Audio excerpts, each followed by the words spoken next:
حضرت ابو بکر نے بہت خوش ہو کر ایک بات کہی، حضور میں نے 2 اونٹنیاں تیار کی ہوئی ہیں. یعنی اب آپ وہ تو سوچتے تھے نا شاباش ملے گی کہ میں نے تیاری کی ہوئی ہے، میں نے 2 اونٹنیوں کو خوب کھلا پلا کے فربا کیا ہوا ہے، بڑی توانا ہے تاکہ ہم تیزی کے ساتھ سفر کر سکیں.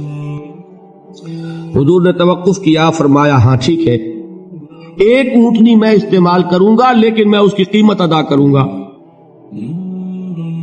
حضرت ابو بکر کی آنکھوں میں آنسو آ گئے، روتے ہوئے کہا حضور مجھ سے یہ مغایرت، کیا یہ جان اور مال کسی اور کے لیے ہے؟ آپ مجھ سے بھی کہہ رہے ہیں میری اونٹنی جو ہے وہ بھی بلا معاوضہ آپ قبول نہیں فرما رہے. یہ ہے محمد الرسول اللہ کی غیرت اور حمیت کا معاملہ. ہمارا معاملہ جو ہے دین کی دعوت و تبلیغ کے اعتبار سے بالکل کچھ مختلف بنا ہوا ہے. اسی لیے وہ عزت نہیں، وہ وقار نہیں. یہاں یہ حال ہے کہ حضور کے خسر ہیں، جان نثار ہیں، یار غار ہیں، سب کچھ ہے، لیکن وہاں بھی یہ معاملہ ہے کہ ٹھیک ہے اونٹنی کی میں قیمت ادا کر. بہرحال میں جو عرض کر رہا تھا وہ یہ ہے کہ چونکہ رسول کو اجازت نہیں تو فرمایا گیا وَاصْبِرْ لِحُکْمِ رَبِّكَ وَلَا تَكُنْ كَصَاحِبِ الْحُوتِ. دیکھنا وہ جو یونس علیہ الصلوۃ والسلام جو انہوں نے کیا تھا، اجازت آئے بغیر وہ اپنی قوم کو چھوڑ کر کسی اور وجہ سے نہیں گئے تھے دین کی حمیت اور غیرت کی وجہ سے. یہ بدبخت بات سننے کو تیار نہیں ہے تو دفع ہو، میں کہیں اور جا کر اللہ کی بات کہیں سناؤں گا، لیکن اجازت کے بغیر نہیں جا سکتے. یہی وجہ ہے کہ پکڑ ہوئی، گرفت ہوئی اور مچھلی کے پیٹ میں رہے. وہاں وہ لا الہ الا انت سبحانک انی کنت من الظالمین، اور وہاں سے پھر اللہ تعالیٰ نے نجات دی، مچھلی نے انہیں اگل دیا ساحل کے اوپر. یہ ایک لمبی بات ہے. تو یہاں حضور سے کیا کہا گیا؟ صبر کی. اب دیکھیے ایک بات عجیب ہے، یہ ربط اپنے ذہن میں رکھیے. اللہ تو صبر کی تلقین کر رہا ہے اپنے رسول کو، اور رسول یہی تلقین کر رہے ہیں اپنے صحابہ کو. صبر کرو، جھیلو، برداشت کرو، ہاتھ مت اٹھانا، کوئی جوابی کارروائی نہیں ہوگی، بلکہ اپنے اوپر جھیلو جو کچھ جھیلنا ہے، ڈٹے رہو، پیچھے مت ہٹنا، یہ صبر ہے. لیکن ہاتھ اٹھانے کی اجازت نہیں. چنانچہ اب ذرا چشم تصور سے دیکھیے، ابو جہل اس نے جو بدترین روش اختیار کی وہ ایک خاندان تھا حضرت یاسر، ان کی اہلیہ حضرت سمیہ اور ان کے فرزند حضرت عمار رضی اللہ تعالی عنہم. یہ غلام نہیں تھے، حضرت سمیہ تو کنیز تھی لیکن یاسر غلام نہیں تھے.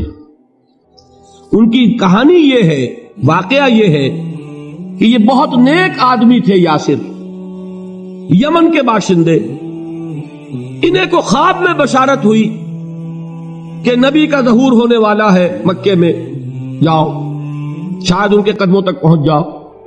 جیسے حضرت سلمان فارسی کی بات میں نے آپ کو بتائی، وہ تو خواب کی بشارت نہیں تھی، وہ ان کے غور و فکر کا معاملہ تھا. انہوں نے وہ جو آگ کی پوجا پاٹ ہے اس کو چھوڑا اور سفر کیا، اور پھر انہیں خبر دی ایک راہب نے کہ کھجوروں کی سرزمین میں آخری نبی کا ظہور ہونے والا ہے، جاؤ شاید قسمت یابری کرے. انہیں خواب آیا تھا.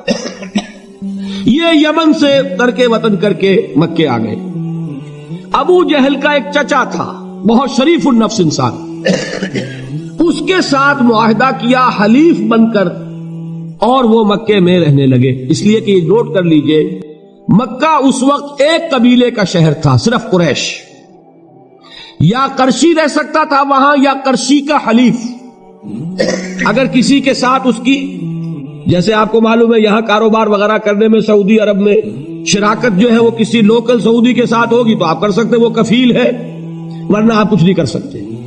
اسی طرح کی بات وہاں تھی کہ اگر تو کسی قرشی نے آپ کو امان دی ہوئی ہے تو آپ رہ سکتے ہیں مکے میں، ورنہ نہیں. یا تیسرے قرشی کا غلام تو ملکیت ہی ہے اس کی، جیسے بھیڑ بکری ہے کسی قرشی کی اسی طرح اس کے غلام ہے. یہ 3 کیٹیگریز تھی انسانوں کی مکے میں. اسی کو نوٹ کیجئے کہ جو بیچارے غلام تھے وہ سب سے زیادہ ستائے گئے، اس لیے کہ غلاموں کے تو حقوق ہی کوئی نہیں تھے. ان کو تو اگر کوئی شخص اپنے غلام کو ذبح کر دیتا تھا تو بھی کوئی پوچھنے والا نہیں. بالکل ایسے ہی ہے نا.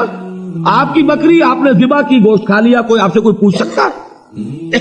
جب ملکیت ہے, آپ کی بکری آپ کی تھی, آپ نے ذبح کر دی. غلام آپ کی ملکیت تھا, آپ نے ختم کر دیا. کوئی اس میں جرم نہیں, کوئی باس پرس نہیں. یہ تھا حال غلاموں کا. بلال غلام تھے, ابو فقی غلام تھے, زنیرہ ایک کنیز تھی. ان کو جو ماریں پڑی ہیں اس کا آپ کو معلوم ہے. حضرت بلال کے ساتھ جو کچھ امیہ ابن خلف نے کیا, کہ جس طریقے سے کہ حیوانوں کی لاشیں جو ہے کھینچ کر گھسیٹ کر لے جائی جاتی ہیں, ان کی گردن میں رسی ڈال کر گھسیٹتے, اسی طریقے سے حضرت بلال کے گردن میں رسی ڈال کر ٹھیک دوپہر کے وقت مکے کی سنگلاخ گلیوں کے اندر گھسیٹا جاتا تھا.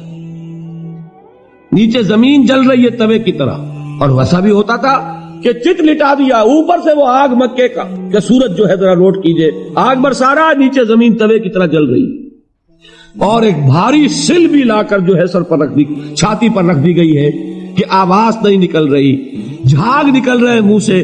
لیکن اس حال میں بھی احد احد احد, ایک ایک اللہ, قل هو اللہ احد, الفاظ نکل رہے. یہ ہے وہ صبر, یہ ہے وہ صبر. صبر علی الابتلاء, صبر علی الایذاء. یہ ابتلاء اور ایذاء پر صبر ہے. جھیلو, برداشت کرو, اس توحید پر قائم رہو, محمد کی رسالت کے اقرار کرتے رہو صلی اللہ علیہ وسلم, لیکن ہاتھ نہیں اٹھانا. اب میں آپ کو بتا رہا تھا یہ تو غلام تھے, یہ جو تھے یاسر یہ حلیف تھے, غلام تو نہیں تھے نا. البتہ وہ ابو جہل کے چچا کی کنیز تھی یہ سمیہ, انہوں نے اجازت لے کر ان سے نکاح کر لیا. یہ تو کنیز رہیں گی. بیٹا جو ہوا وہ بھی ایک طرح سے جب کنیز زیادہ ہے وہ غلام ہو گیا, عمار ابن یاسر. وہ جو شخص تھا بہت شریف النفس ابو جہل کا چچا, وہ مر گیا. اب ابو جہل جو ہے اس خاندان کا سربراہ ہے, لہذا یہ تینوں جو افراد ہیں وہ اس کے رحم و کرم پر ہے. یاسر کو بھی پروٹیکشن اگر ہے تو ابو جہل کی ہے, ابو جہل جو چاہے کرے, اور سمیہ تو کنیز ہے ہی, اس کا تو کوئی حق ہے ہی نہیں, جو چاہے کرے. اور عمار ان دونوں کا بیٹا ہے, لہذا بدترین معاملہ کیا ابو جہل نے ان تین افراد کے ساتھ. حضرت سمیہ کے ساتھ جو کچھ کیا گیا ہے آپ اس کا تصور نہیں کر سکتے. بالآخر جو شہید کیا ہے حضرت سمیہ کو, ایذائیں دے دے کے, سسکا سسکا کے, ان کے جسم کے نازک حصوں کو جلا کے, داغ دے کر. کہتا کیا تھا, ایک دفعہ کہہ دو کہ میرا جو یہ بت ہے یہ بھی الہ ہے, مان لو میں چھوڑ دوں گا. تنگ آ گیا, کسی طریقے سے ایک دفعہ کہہ دو پھر میں چھوڑ دوں گا. لیکن یہ میاں بیوی حضرت یاسر اور حضرت سمیہ رضی اللہ تعالی عنہما, یہ ہے ثبات, یہ ہے صبر, یہ ہے استقلال. ایک مرتبہ بھی کہنے کے لیے تیار نہیں, جو چاہو کر لو, اب ہم تو اس سے پیچھے نہیں ہٹے. تنگ آ کر اس نے حضرت سمیہ کی تو شرمگاہ میں برچھا مارا اور شہید کیا. حضرت یاسر کے بارے میں ایک روایت یہ ہے, ستا ستا کے, تنگ کر کر کے, آخر کار جو ختم کیا انہیں شہید کیا کس طرح, 4 سانڈ اونٹ جوان, ان سے رسے باندھے, ایک رسے سے ایک بازو باندھا, دوسرے سے دوسرا بازو باندھا, تیسرے سے ایک ٹانگ باندھی, چوتھے سے دوسری ٹانگ باندھی, اور چاروں کو دوڑایا ہے کہ جسم کے پرختے ہو. اس حال میں کیا ہو رہا تھا وہ میں بتا رہا ہوں کہ اللہ تو تاکید کر رہا ہے اپنے نبی کو, اصبر وَلِرَبِّكَ فَاصْبِرْ وَاصْبِرْ عَلَى مَا يَقُولُونَ وَاصْبِرْ وَمَا صَبْرُكَ إِلَّا بِاللَّهِ وَاصْبِرْ لِحُكْمِ رَبِّكَ وَلَا تَكُنْ كَصَاحِبِ الْحُوتِ. اس وقت سامنے سے حضور گزرتے تھے جبکہ آل یاسر کے ساتھ یہ معاملہ ہو رہا ہے. کیا فرماتے تھے, اصبروا یا آل یاسر فَإِنَّ مَوْعِدَكُمُ الْجَنَّةُ, اے یاسر کے گھر والوں صبر کرو, جھیلو, اس لیے کہ تمہارے وعدے کی جگہ جنت ہے. اللہ تعالیٰ ادھر آنکھ بند ہوگی ادھر جنت میں تمہارا داخلہ ہو جائے گا. یہ ہے تواصوا بالصبر. والعصر ان الانسان لفی خسر. یہ تواصع بالصبر پر کون عمل کر رہا ہے؟ محمد الرسول اللہ صلی اللہ علیہ وسلم. اس میں بھی ایک بات ہے، وہ بھی سمجھ لیجئے، دین میں جہاں عظیمت ہے رخصت کا پہلو بھی ہے. یہ جو نوجوان تھے، یہ بوڑھے والدین کا تو وہ مقام ہے، یہ رتبہ بلند ملا جس کو مل گیا. ہر مدعی کے واسطے دار و رسن کہاں؟ حضرت سمیہ اور حضرت یاسر. نوٹ کیجئے، میں ایک اعتبار سے کہا کرتا ہوں سید الشہداء یہ بنے کہ نہیں بنے، ان کو جو فوقیت حاصل ہوئی، الفضل للمتقدمین، سب سے پہلی جان دینے والی یہ خاتون اور سب سے پہلی جان دینے والا اللہ کے لیے، توحید کے لیے، محمد کی رسالت کے لیے صلی اللہ علیہ وسلم. دے تو بھی محمد کی صداقت کی گواہی. یہ صداقت کی گواہی دیتے ہوئے انہوں نے اپنی جانیں دے دی.